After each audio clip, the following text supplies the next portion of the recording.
Good morning, boys and girls. Welcome to Shen Plays. Welcome back to Factorio Beginner's Guide with myself and Mr. Aavak. So, say hello, Aavak. Hello, everyone. How are you doing? You're supposed to say hello, Aavak.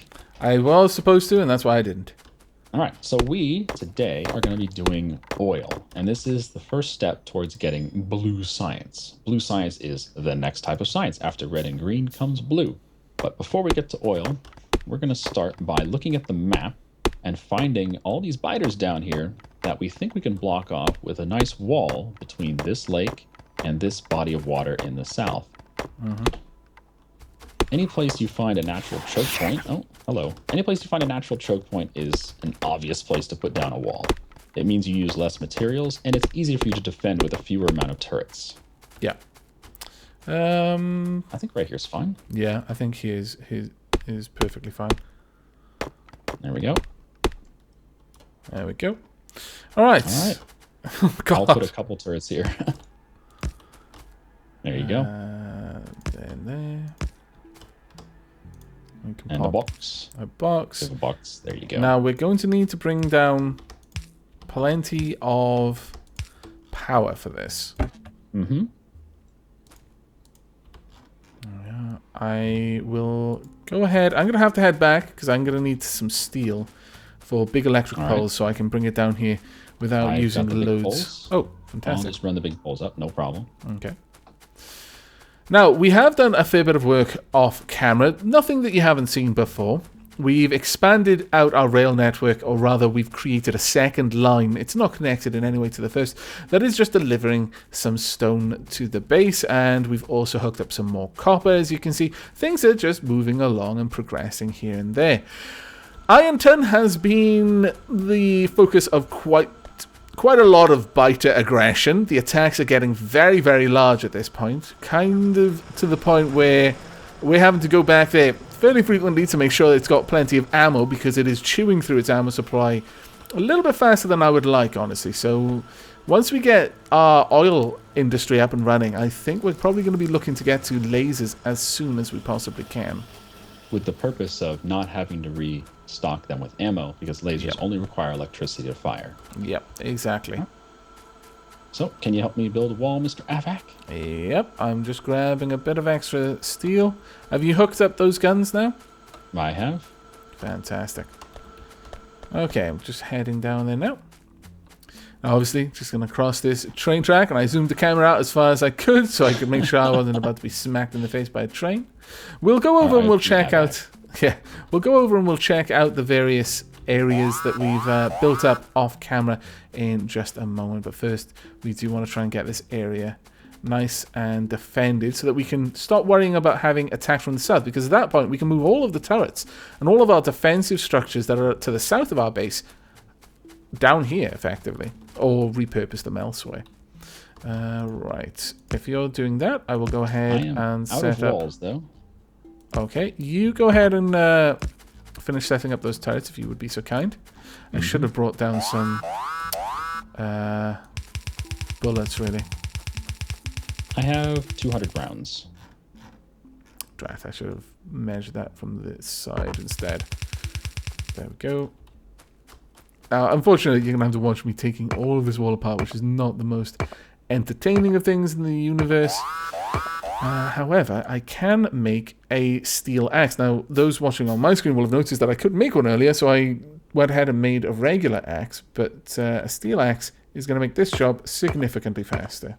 Hooray! On the map, this is a pretty good choke point. You can see this blue line is our wall, and all these little blue objects are our turrets. Anything blue is considered your structures. So you can see the electric poles are blue, the turrets are blue, and the walls are blue on the map. Makes it easy to recognize your defensive structures. And yeah, this choke point is going to be great for stopping the attacks that keep coming in the south. And we may consider putting in more of these little choke points, choke point walls all over the place. Not everywhere, but, the places that it makes sense. Okay, I'm just heading back to base to pick up some iron at the moment. So we'll finish this off camera, and I think we'll come back. Oh, right, we need to start researching oil. That's the whole point of this episode is oil. It is, so the first step is called oil processing. We've already done the predecessor, which is steel processing. It's a very easy thing to get into. Once we've done oil processing, it unlocks the pump jack, which is what you put on the oil patch on the ground. It unlocks the refinery, which is where you bring the crude oil, and it also unlocks chemical plants, the processing, which allows you to get materials out of the crude oil, fuel blocks, which is going to be the new way we fuel all of our boilers in the steam engine area, and also lubricants, which is what we're going to need for electric engines down the road. All right, let's get researching. And welcome back. We have finished the construction of a very simple little wall around here with a couple of turrets here and there armed with armor-piercing ammo. However, before we really get to too much else, Shen and I are going to be going off to try and break down some bases because we're actually starting to get hit by some evolved biters at this point. But before we leave, Shen, do you want to pick the next research? Yes, so we have finished oil processing, and up next we could do fluid handling, advanced oil processing, sulfur processing, plastics, or flammables. And these, most of them are dependent specifically on blue science. Yeah. Like advanced oil processing requires 75 blue beakers, which we can't produce yet because they require some oil. So before we hop into that, why don't we get a little bit of fluid handling. Fluid handling is where you store liquids. You can store water, oil, heavy oil, light oil, petroleum gas. Any type of liquid will be stored in fluid handling. This is absolutely necessary for doing oil. After that, there's going to be, well, we really don't need any of the other things right away, but we can research sulfur processing without blue science. We can research plastics without blue science. There's a few things we can do without blue science, but some of them we're going to need blue science for, like the advanced oil processing. But that is going to be after we kill some biters. So you want to kill some biters? Indeed. Though before we head out, I just recall that we haven't touched on one of the most recent parts of the automation that we've set up in the factory. Off camera, I set up this little area just to produce some things that we use in massive quantities. I mean, there's never going to be a case where we're not going to want inserters. And at this point, it's worth noting that we've more or less completely abandoned using the basic inserters. It's not that they're not good, it's just that the blue ones are better in almost every way. And they are a component to the blue inserters. So I'm literally only making the yellow inserters to allow me to make the long-handed inserters and the blue inserters. And that's what we're using at this point. It's usually a good idea to have things like belts, inserters, and a couple of other things like repair packs being made automatically because you will use them in the hundreds and hundreds of thousands, depending on how big your factory is. But as this was basically something you've already seen, is a very common setup, the 3 copper cables, 2 electronic circuits, and gears. I thought I'd just quickly set that up off camera. But I did want to mention it that we are now getting to the point where a lot of the stuff that we're doing, we're having the factory make for us. And this is why we need to get out there. See those shots coming in? There are enemies now attacking us that can shoot. And that has resulted in a couple of casualties. So our turrets are now starting to get blown up because the spitters are coming in close and they have got enough of a range. Oops. What happened there? Well, did you delete it? Don't put it there because you saw what happened is they had to come in range of all 3. So they died quickly. Leaving the one out by itself, they only had to come in range of 1. So they were able to kill the turret. Yeah, that makes sense. That makes sense. Very good. Very good point. But at this point, we are starting to face the evolved biters. Soon we'll start to face biters that are actually just like leveled up. They've got a different color of carapace. They take a lot more damage before they go down, and they do a lot more damage as well. And there's different levels of both the spitters and the biters. As their name implies, the biters bite, so they're melee, and the spitters spit, so they're ranged. So now it is actually becoming important for us to go out there and deal with some of these alien bases. Those big worms are just so dangerous. Right, this place does not seem to have any worms. Oh no, it does have a couple, but it's got a lot of spawning areas that are undefended. We should be able to just move in, wipe them out fairly easily. There we go. Now my defender does have health. It can be killed, I believe. So you don't want to take it off your hotbar if you don't have to. There we go. So another one down. Watch out there, Shen. Yep. And I've got this other one almost gone. And the fourth rather as well. Now there's no way for me to easily get in there and take out those, collect all of that alien artifact. Do you have hit points? I'll need more ammo before I do. Okay, I can put some on you. Okay, and we'll go ahead and we'll research the next level of follow count as well. Okay. So now we can have 2 defenders each. I think. Yep. Nice. Perfect. Right, we're ready to move in. Doing my best. Now the defenders will actually draw aggro from the worms as well, so they can defend you simply by distracting your enemies. So there we go. Victory pole down. No worms at all over here. Nice. There we go. You can increase the robot's damage over time. As you may have noticed, there are researches for robot damage, and you can generally get quite far just by using the capsules. I used to ignore them completely. I still don't use them as actively as I should, and that does make things harder for me than it would be otherwise. I really should make a point of making use of the robots more often because they make the game so much easier in terms of attacking enemy bases. Just the fact that they even act as a distraction so they're not always attacking you is very nice. Yeah, absolutely. Welcome back, everybody. We have cleaned up some of the biters that were nearby in the north, the northeast, the east, and the southeast. We've cleared up a lot of the bases. Some of them had some really tough big worms, so we've been avoiding those for now, specifically here in the southeast. We will head out for those later on, probably once we have some better military technology, better weapons, better armor, that sort of thing. But Absolutely. for now, I think it's time for oil. And for oil, we're going to need a lot of these wonderful green electronics. And this is time we get to talk about something new. Now, we researched these a while ago. They're called smart inserters. And if we click on them, it has a filter. And you can put up to 5 different items in here that they will pick up from wherever they're pulling from and put into this chest here. In this case, we only want these green circuits. Since we're not really using all of the circuits being produced, we want to start storing them in a chest that we can pick up in case we need circuits for anything. So if we click on one of these filter boxes, we can pick green circuits. And look at this. It says, okay, hey, I found green circuits and I'm going to put them in a box. And that's all this smart insert does. It is smart that it'll find the things you want and it'll leave everything else alone. They're great. They are capable of a little bit more as well. If we go ahead... Do we have the logistics networks and the wires and things like that? Unfortunately. Right, well, I'll just quickly make a note that we will be coming back to discuss this. You'll notice there's a circuit network and a logistics network. We'll cover them later on, but know that you can do a lot more with Smart Inserter. It's not just a filter, because a filter isn't particularly smart. This can actually be used to make logical... what's the word I'm looking for here? It's filtering on logic. So, for example, is there X amount or less of this thing in the chest? Then I'll work.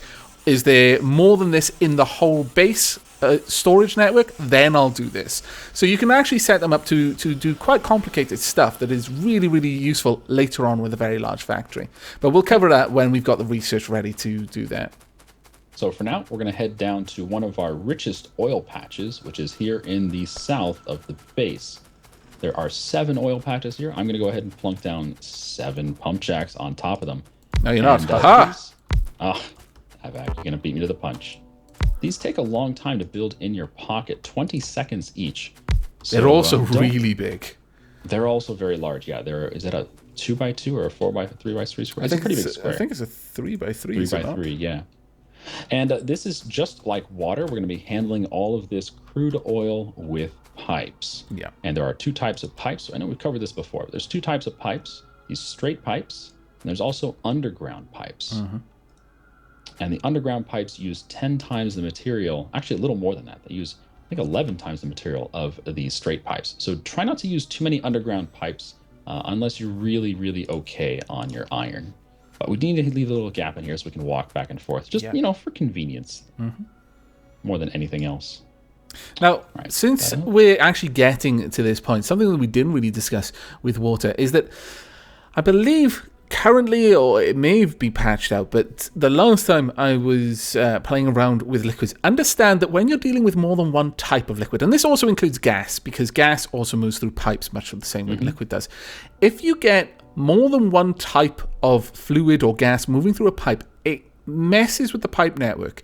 And generally, once you've done that, once you've contaminated the pipe network, you have to delete the pipes that were involved in that and replace them down, kind of like flushing them out, if you like. This can be very, very costly in time. It's not so much in resources, unless you had a lot of stuff in the network and it messed with that. But it's very important to be aware of where your pipes are leading and what other pipes they might try and connect with if you're having pipes containing different things running close by each other. Do be aware. It's absolutely important to keep them isolated so that only one fluid or gas is moving through any one particular pipe network at a time.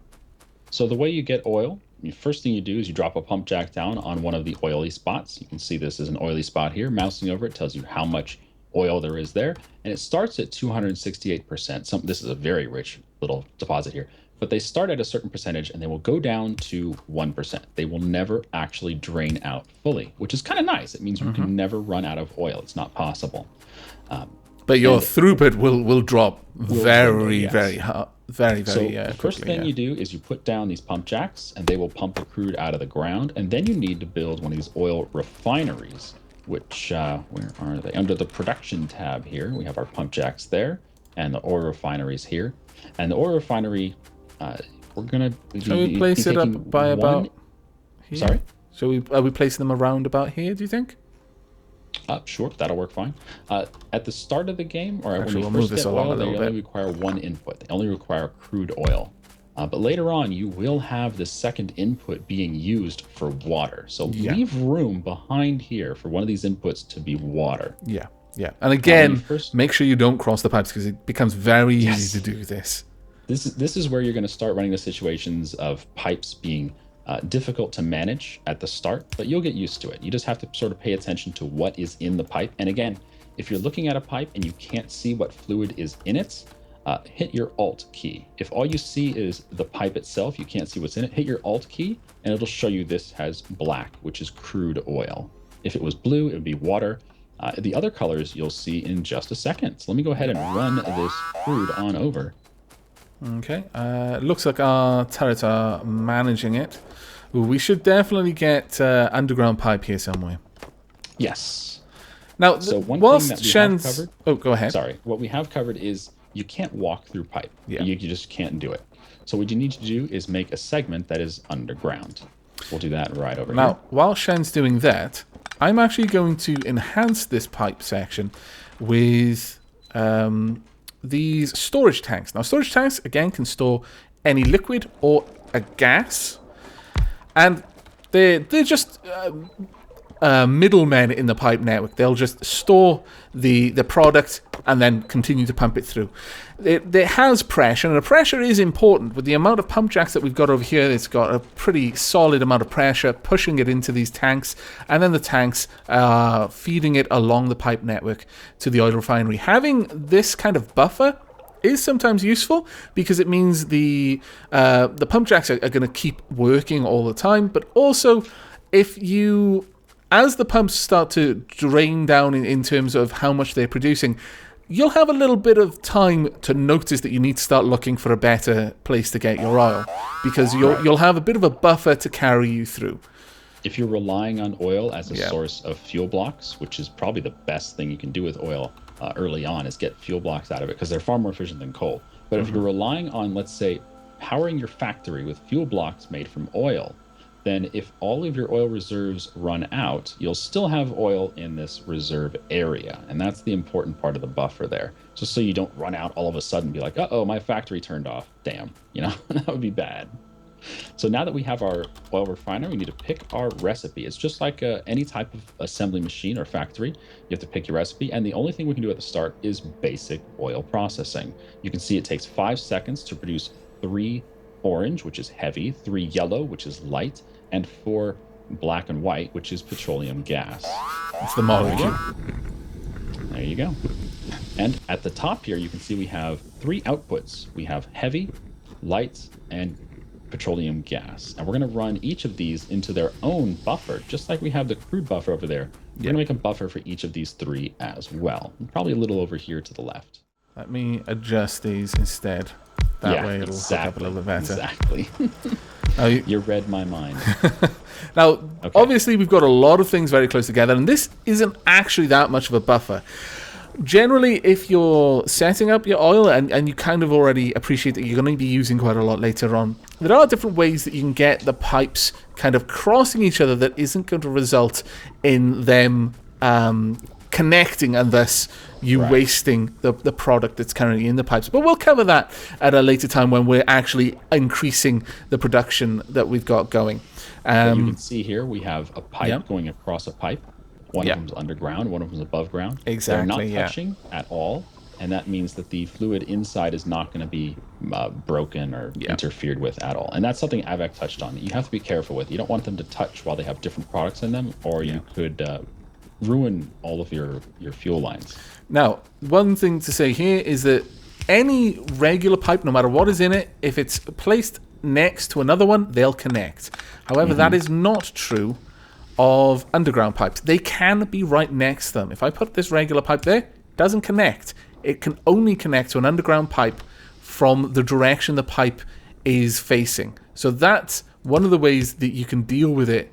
If you use underground pipes extensively, then you can be a little bit more, a little bit braver with your pipe positioning around them. And likewise, underground pipes themselves can be placed much the same way. For example, if Shen put an underground pipe facing to the side from these ones here, then it would not connect in any way. So there are ways that you can manage your pipe network. It isn't actually that complicated, but it's very, very important that you remember that you don't want them ever to cross. Much like the Ghostbusters, never cross the streams. Exactly. Except when you're fighting a god. Then it's fine.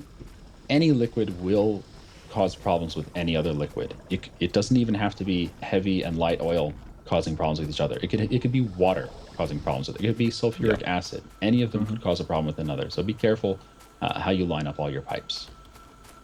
Okay. Now, the next stage in all of this would be the chemical plant. That's where, right now, all we're doing is we're separating the oil into petroleum gas, light and heavy oil, and that's necessary. But when we actually want to make something from it, that's where the chemical plant comes in. It's effectively a factory that has a very specific list of recipes that it can make use of. And those recipes, for us, are sulfur, sulfuric acid, and the fuel blocks. As you can see, if you hover over any recipe, it'll tell you what it's made in.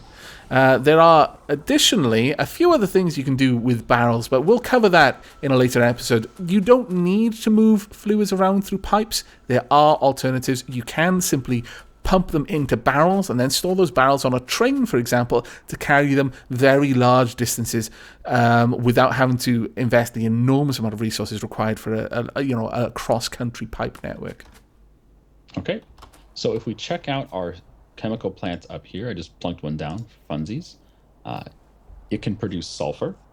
It can produce batteries, lubricant, fuel out of heavy oil, fuel out of petroleum gas, fuel out of light oil, or sulfuric acid. So these are the recipes we can do with the chemical plant. Yeah. And the end recipes that we're going to want are batteries and fuel blocks. These are probably the two most important things that we get out of oil. Yeah. Now the batteries we need for blue science, we're not going to cover that not going to cover that in this episode. We'll probably do that in the next one when we get to blue science. But we could set up right now would just be something simple like sulfur. Yeah. Sulfur, you can see, requires water and petroleum gas. And you can see here it has 2 input arrows and 2 output arrows on each chemical plant. That means one of these is going to be water and the other one's going to be petroleum gas. So if I pick the sulfur here, it shows you which input needs water and which input needs petroleum gas. Yes, they're not interchangeable, so bear that in mind. Right. Now, if you're not seeing these, you can either mouse over it, and then it'll instantly show you those inputs, or you can just hit Alt, and it'll show you those inputs. So in this case, the water, which is right over here, needs to hit into the right side of here. So we can do that with an underground, no problem. Right there. It's worth noting as well that you are going to use a lot of pipes once you start getting into fluid handling. So it's helpful if you've got an automatic place to set up all of the pipes that you're going to be using, as we've done here. It's just a small one. You'll only need it in bursts when you're working with setting up some sort of manufacturing process, and you're not going to need an awful lot of them per process, but you will need a lot over time, so it's worth having them automated. Okay, so I've hooked up the water. Again, as Aavak mentioned a long time ago, water pumps, offshore pumps, do not require any electricity. There's a lot of things in this game that you might think, oh, you need electricity for that, but you actually don't, like transport belts, stuff like that. You don't need electricity for that stuff. You do need electricity at the chemical plant, though, so we'll have to run some electrics over here. Do you have a line of petroleum gas coming this way? No, but I will have soon. All right. I'll let you hook that up. I'll get some electrics down here.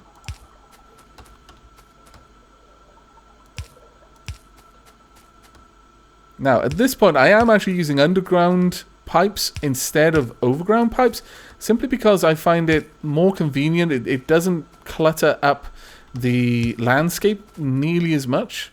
And there's plenty of things that I need to cross anyway, so it should be fine. I'll have that one there. Now, this is the thing. If I could be very cheeky and place this there, and then hook this up around this side of the pipe, and that's fine. And it's not interacting. But be very careful about how you're saying it. Again, I'm stressing this because it has happened to me so many times that I've just been setting something up and clicked something and almost realized before the click had gone through, but too late, and I've contaminated the whole pipes of fluid or gas, and it's quite frustrating. Hopefully I shall save you from that. So you can see the output here stores 50 sulfur inside the chemical plant. That's not bad. That is not bad. All right, but the next thing we need is sulfuric acid, and I think we can save this for later. It's going to require us to run a belt of iron plates down here, and then we can hook it up with the sulfur and the water to produce sulfuric acid, which we then need for batteries. Yeah, it's multiple step process, and this is where your factory gets very interesting, because it's not just dealing with belts anymore. Now you have to manage the pipes that run to these chemical plants as well. Yeah. But as Shenrry said there, we will keep that for another episode. We've got the basic infrastructure in place now. We are bringing in crude oil. We are refining it into its 3 constituent parts. We are even processing some of that into sulfur. What we'll likely do in the next episode is, as Shenrry said, we'll work on sulfuric acid. We will be aiming to get to batteries so that we can start making lasers and other things. I didn't mention that. I was talking Bruce science, but he's absolutely right. Lasers are right around the corner. That's what I'm thinking of. I'm thinking of war. Shen is thinking of the pursuit of knowledge, a noble goal. I'm just thinking of killing the aliens. I am a scallywag, a scoundrel, some might say. But that is going to be it for us. So, as always, we hope you've enjoyed and that it's been informative and helped, perhaps, in at least showing you how some of the more complicated areas really aren't that complex when you get down to it. As always, we've said this is not the best way of doing it, but it is a way, and we hope that it is helping to ease your first steps into Factorio. But until next time, do take care. Have a good day.